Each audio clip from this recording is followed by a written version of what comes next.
Advanced courses తో పాటు first year నుండే campus recruitment training leading companies లో 13,000 plus placements with 13.5 lakhs highest package. ఏం తింటారు ఫుడ్ 62 years అయినా కానీ ఇండస్ట్రీకి నేను- వచ్చినప్పుడు ఎలా ఉన్నారో ఆల్మోస్ట్ అలానే ఉన్నారు. అలాగే ఉన్నాను ఆ. నేను ఎక్కువ ఫాస్టింగ్ ఉంటా. Hmm. సండే ఫాస్టింగ్ ఉంటది, వెడ్నెస్డే ఈ రోజు ఫాస్టింగ్ ఉంటది, Hmm. సాటర్డే ఫాస్టింగ్ ఉంటది. Hmm. మధ్యాహ్నం తింటా, నైట్ జ్యూస్ తాగుతా అంతే. అంతే. నైట్ తినను. ఎన్ని ఇయర్స్ నుంచి? ఇంచుమించు ఒక 8 years నుంచి. 8 years. ఎప్పుడైతే అరుణాచలం స్టార్ట్ చేశాను ఇక కంప్లీట్ సో వీక్ లో 3 days fasting. 3 days fasting. Okay. No sugar no BP. No sugar no BP. నేను రోజు ఇప్పటికీ 500 స్కిప్పింగ్ ఆడతా, రోజు వర్కౌట్ చేస్తా. 500 ఆడతారా? ఎస్. వాళ్ళు మార్నింగ్ ఆడారా? మార్నింగ్ ఆడా లేకపోతే ఇక్కడ ఆడిద్దాం.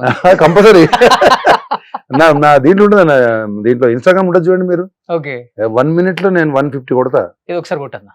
ఉంటే అది అది ఉండాలి కదా. అది ఉన్న ఫీల్ తెచ్చుకో. ఓకే, చూపిస్తా మీకు. రెడీ. సో అన్న 60 seconds లో 500 100 yes.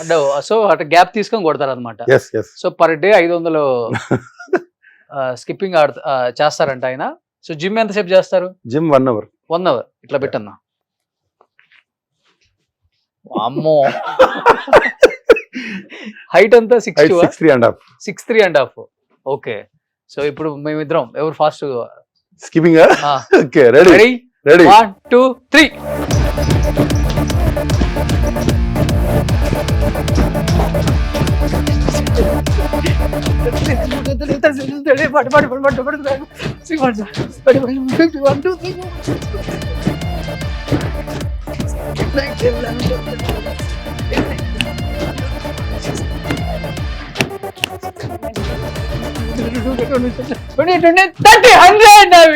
ఇంకా కాదా?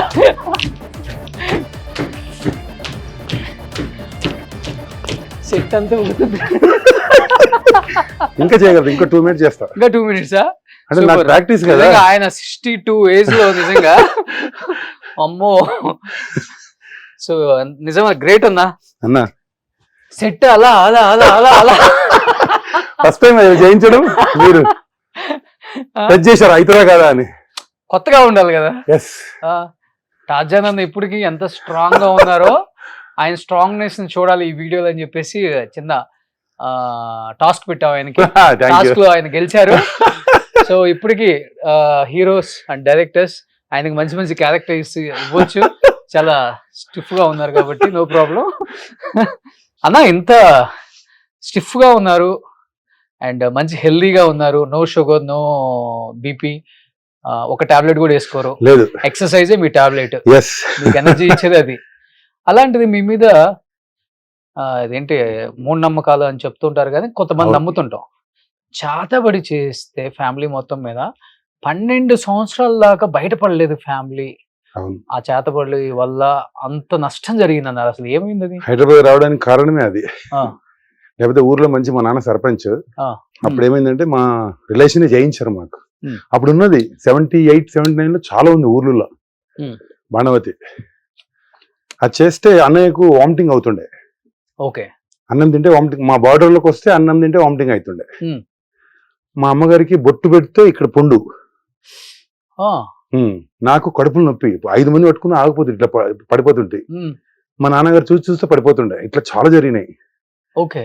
ఇంకా చూసి చూసి చూసి అన్ని అయిపోయినాయి. బ్రతకడానికి లేదు ఇక. ఉన్నాయన్ని ల్యాండ్స్, గోల్డ్ అన్ని అమ్మేసినాం. ఇంకా హైదరాబాద్ ఒక అంటే చూపించుకోవడానికి ఆస్తులను అమ్మేశారు. అన్ని అమ్మేసా. మరి అన్నయ్యకు మెయిన్ అనమాట, తింటే వామిటింగ్ అయితే ఆయన పెద్ద ఆయన. అలాగే అన్ని షాపులు మొత్తం అన్ని అయిపోయి ఇంకా ఫైనల్ గా హైదరాబాద్ వచ్చి ఏదో పనులు చేసుకుంటూ అలాగా ఒక 4-5 years కష్టపడిన తర్వాత మేము ట్రాన్స్పోర్ట్ బిజినెస్ పెట్టాము. అక్కడ బాగా పికప్ అయ్యి డెవలప్ అయ్యాం. ఓకే. సో 12 సంవత్సరాలు పట్టింది ఆ బాణ అంటే చేతబడి. ఊర్లోనే 88 ఏమో వచ్చాము హైదరాబాద్. ఓకే. 78 నుంచి. ఇంతకీ ఎవరు చేశారని తెలిసింది? తెలుస్తుంది కదా, చెప్తారు కదా. ఇంకా మా రిలేషనే, ఇంకా ఎవరు అనేది మా రిలేషనే చాలా చాలా కష్టాలు పడి తెచ్చారు. మీకు జయించిన వాళ్ళు. ఎస్, కళ్ళ ముందే. పాపానాం పాప కర్మానాం. ఇప్పుడు ఎంబడే పెడతాడు దేవుడు. అవును, మనం అనుకుంటాం, ఇప్పుడు చాలా మంది అనుకుంటారు కానీ ఇప్పుడు అట్లా లేదు. ఇంతకుముందు మన పిల్లలకు తెలియదు, ఇప్పుడు ఇమ్మీడియట్లీగా. అవును. ఇంకా సమాజం కూడా ప్రకృతికి విరుద్ధంగా పోతుంది. ఇలా చూడండి, ప్రతి వాడు మోసంలో ఉన్నారు. మోసం చేద్దాం, సంపాదిద్దాం. అవును. ప్రతి వాడు మెడికల్ మాఫియా, ఉమ్. ఇప్పుడు అడ్వకేట్స్, ప్రతి ఒక్కరు ఒక నిజాన్ని నిర్భయంగా చెప్పలేకపోతారు, అబద్ధాన్ని చేస్తున్నారు. అందుకే ప్రకృతి విరుద్ధంగా పోతారు. కాబట్టి ఇప్పుడు వచ్చేటివన్నీ ప్రళయాలన్నీ వస్తున్నాయి. అవును. ఇంకా చాలా జరుగుతాయి. మనిషి మనిషిలా బతకటం మానేశాడు. మనిషి మనిషిలా స్వార్థంగా బతకడం పక్కనోడు మానేశాడు. గురించి పక్కనోడు బాగుపడితే ఎక్కడ అలా అలా ఉంది. పక్కనోడి ఇంకా గురించి నేచర్ కాదన్నా, కింది నుంచి పై వరకు ప్రతివాడు స్వార్థంగానే ఆలోచించి తప్ప నిస్వార్థంగానే 10 మందికి హెల్ప్ చేద్దామని ఎవడు లేడు. ఎంతో కొంత ఉంది కాబట్టి ఇంకా మనం ఇలా ఉన్నాం. కంప్లీట్ గా పొద్దున్న లేస్తే అన్ని ఇవే జరుగుతున్నాయి.